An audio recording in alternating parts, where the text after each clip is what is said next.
I'd like to invite somebody who's a visionary and the best in the industry, and she continues to drive business transformation for like 2 decades now. As the country head and board member of MMA India, I'd like Moneka Khurana to please step in and take the stage. Right, TGIF, how does it feel? Thank God it's Friday, and thank God we have you undivided with us because it's weekend now. And it's lovely to see all of you. I must say this is our first event of 2026 being hosted in Bangalore with the Growth Dialogues. We began this journey last week in Mumbai and we culminate here in Bangalore with all of you. It's wonderful to have you on a Friday evening with us. I promise to make it count, and there is a lot that this evening has to offer you. That said, I want to do a little bit of important conversation. I don't get to see you guys often because we don't come to Bangalore as often, which we shall do. So that said, okay, so some hard truths which some of my friends here will relate to is, you know, marketing is no longer being asked to be creative. Do you agree? Yeah? Do you agree? You know why? Because it is being asked to be accountable. Yeah? You got to be accountable. Creative can wait, or creative can be an enabler to being accountable, right? So it's not so much about campaigns anymore, it's more about business outcomes that marketing can deliver, right? So that's really the hard truth, right? So we as marketers are meant to drive growth, and therefore this room matters immensely because these are hand-picked marketers and marketing leaders who've come together to help navigate this journey of moving from marketing just being a function to marketing driving business stewardship, right? So that's what this conversation is also all about, right? It is a growth catalyst, and it should rightfully be one. And to validate that, I'm going to play a very, very small clip, which is basically a voice from the global, who is the global CMO at Infosys. His name is Sumit, and let's hear what he has to say. It's the growth catalyst of the organization. Marketing's rightful place and CMO's rightful place is in the C-suite, shaping strategy, debating business challenges, and finding solutions to drive growth. Is that right? Who agrees? Who agrees? Did I see you not agree by any chance? Maybe at the end of this conversation you will, right? Okay, so that said, that's such an important role, but yet the average tenure of a CMO is shrinking, right? Marketing is the growth catalyst of the organization. Marketing's rightful place and CMO's rightful... Okay, he wanted to reiterate it. All right, so yet we're seeing that the tenure of the CMO is shrinking, and you may have caught it in your feeds, you may have caught it in conversations, and you know, one is really trying to understand why is this. Guys, I think I need some help here. Sorry, I'll just, yeah. Yes. All right, so these are the kind of headlines we are seeing everywhere, right? Like, you know, the role of CMO shrinking, reason being because maybe there is a need to embed that in the structure and get the CMO to be more supported to drive the role he or she is meant to play, right? So the very fact that it is not like marketing is not important, it is just that we have to structure it differently, we have to support it differently for it to be able to drive enterprise value and long-term brand growth, right? And that's where things would change. Okay, so that said, I'm going to very quickly tell you how are we trying to support this journey for marketers, and well, it went, yeah. How are we trying to support this journey for marketers as MMA, right? So Tanya's already spoken to you about, we now are Marketing and Media Alliance, for those who have known us as Mobile Marketing Association, and if we hear you say that, there's a swear jar somewhere in the corner, and you may just get fined. So please watch out. We are Marketing and Media Alliance, and the reason why we are Marketing and Media Alliance is because we are working for and with the marketers to shape the future of brands, advertising and businesses, and making sure that we're leaning into the future together and leading the industry forward, right? So I'm not going to cover this, but I'm going to tell you very quickly a little more about us in India and what we're trying to do. So we are a 100-member strong community in India. We bring the ecosystem together. When we say the ecosystem, we mean the tech enabler, the marketer, the advertiser, and the publisher, because we believe each of these cohorts have a very valuable role to play to adopt marketing at scale and to adopt best practices in marketing at scale. Here's what our member roster looks like, and like I said, you will see as many marketers as the ecosystem as a part of it, who work with us very inclusively to drive growth for the industry. So that said, we are a part of a global body. We have presence in LATAM, EMEA, North America, APAC, and we run these global think tanks that you see on the screen here, right? Be it the Marketing Attribution Think Tank, the Marketing Organizational Structural Think Tank, the AI Leadership Think Tank, and the Data Attribution Think Tank. Now, these are think tanks which are doing some very, very powerful work, and you're free to explore more about it, you're free to be a part of it, and you're free to join in even as a council member in there. Right? And we also do localize a lot of the work that these think tanks do globally. Right?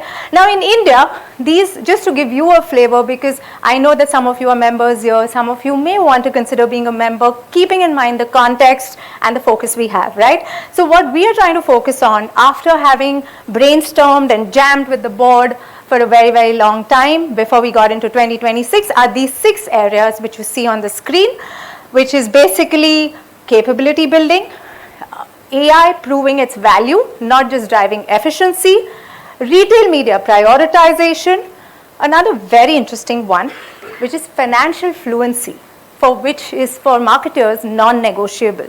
We got to bridge the gap with the CFO, right?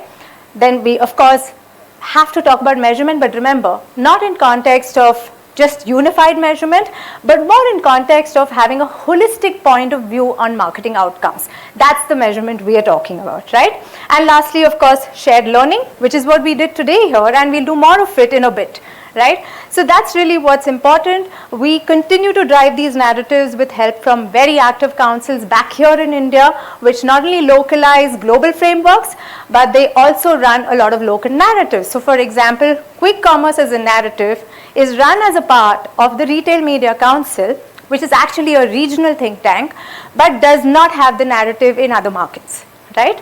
So that's essentially how we are structured. These are very powerful councils, again representing the ecosystem, and if any of you feel you can add value to it, you'd like to be a part of it, you must reach out and, collaborate with us on this journey, right? I'm going to now end this with something very important, because it's application based, and I think to give you a flavor that we walk the talk would be important. So I'm going to just tell you very, very quickly about 1 or 2 frameworks which can give you a sense of how deeply invested we are in the marketer journey and how far we're going with it, right? So for example, we run something called the Consortium for AI Personalization, right? We believe that AI personalization has a big role to play, and we've tested this enough and more. It has led to an increase of 30 to 60% conversion rates for almost 100 brands who we tested it with.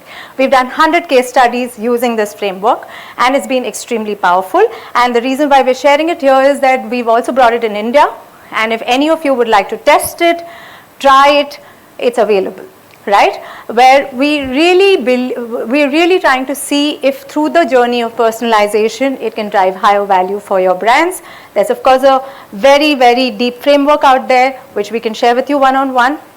And this is how it operates, where, we often prioritize just media a lot in terms of, getting your media channels right. But what we forget is creative optimization has a very big role to play.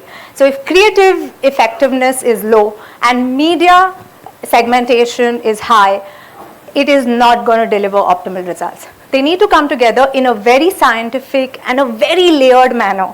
So we have a bunch of filters with which we bring these two together through the framework we've built, and we have best-in-class global partners who've helped us do this, right?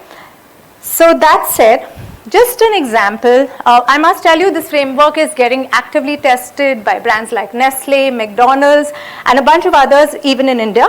But here are some of the case studies just to represent which have been extremely successful using the model of AI personalization, which is an MMA proprietary framework, and it has, obviously each one had a different KPI. Your KPI could be what you need it to be for your specific campaign, and each also had a different creative strategy for it, and some went very low in terms of number of creative sets, some went very high in terms of number of creative sets. That was also different in each of them, and of course they also had different formats, but the commonality is the results, right? Each of them delivered phenomenal results, right? Like upwards of 200% and lower above 100%, like in that range, right? So that's how effective this particular framework has been, and we've also encouraged brands to try it once through us because we have the setup, and then of course build your own with your own partners if you think it's working for you, right? So like we say, come crawl with us. Once we've taught you how to walk, go run yourselves, right? That's what we're saying we'll help you do, but it's important that you do invest into this journey and use it to your advantage, right?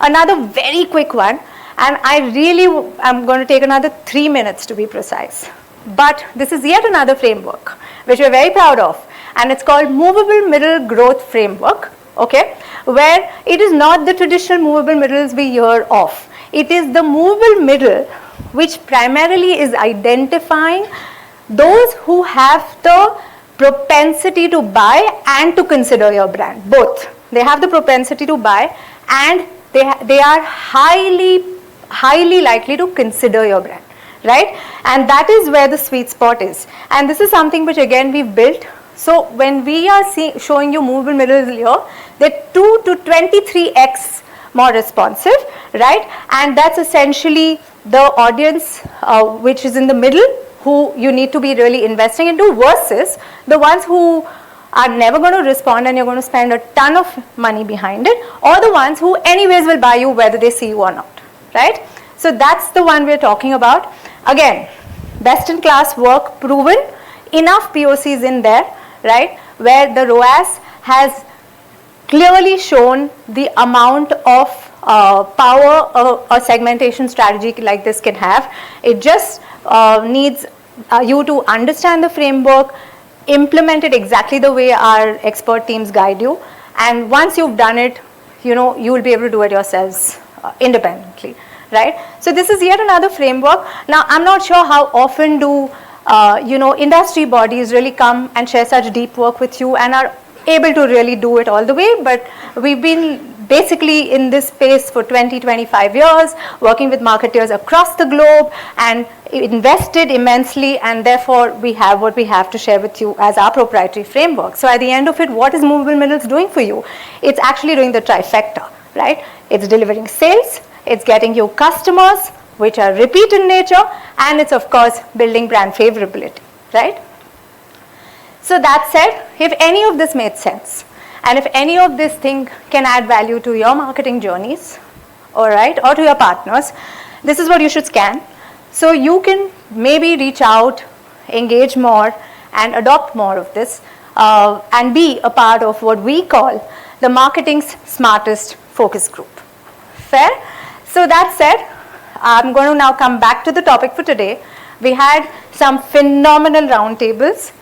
It's very rarely that you're running 3 power narratives, growth narratives, in tandem through 3 very captive cohorts with the best in the industry, right? So it was hard to bring them, but we managed. And these are the guys who are with us in the room as well, and who are going to come on stage and give us, it's a very unique format, I must say. What we did is, we didn't want to restrict the roundtables learnings to only those roundtables. So we said, why not take it to all of you who can learn from it and who can borrow from it.